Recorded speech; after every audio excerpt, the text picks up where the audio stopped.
Hello everyone! Welcome back to my channel. So for today's video is mag-share ko sa inyo unsay akong mga napalit dito sa Japan. And then, paspasan lang nato ni siya guys ha. Kay dali ni siya kay gusto na nako gamiton ang akong mga nangapalit. And then aside ana is wala na ko ni siya abrihi dito sa Japan kay if abrihan ni mo dito makabayad ka og consumption tax. Kay kani siya tax free mo ni siya guys. So naka-sealed gini siya pero ako na siya gabrihan pag abot. So mo ni siyang mga sulod niya.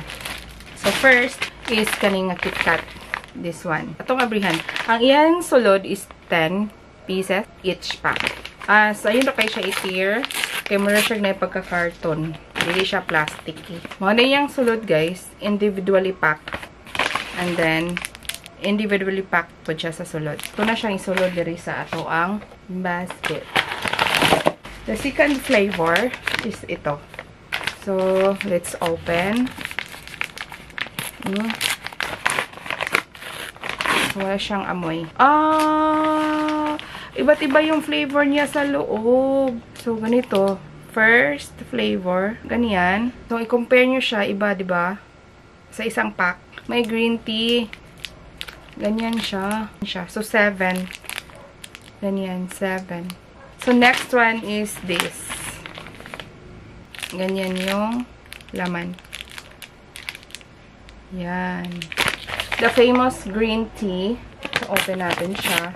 Ganyan. Yan. Try tayo ng isa. So, ayan o. Nagme-melt na siya. So, let's taste test.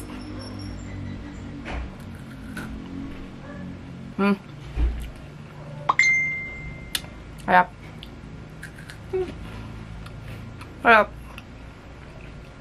Para siyang matcha latte. The next one is orange flavor.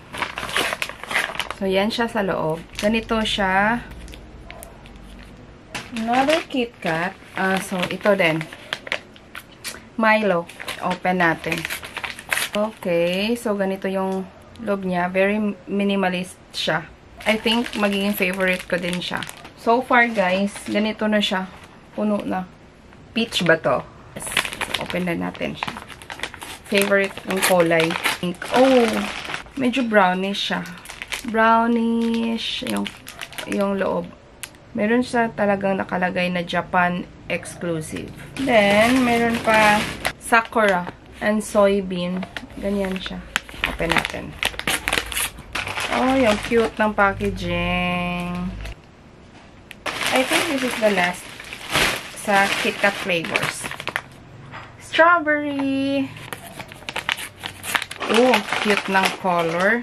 Ba't ka naman ganito? Strawberry KitKat. Yan. I thought kasyatanan lahat dito.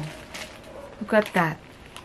8 flavors lahat, guys. So, yan lahat ang ating KitKat, guys.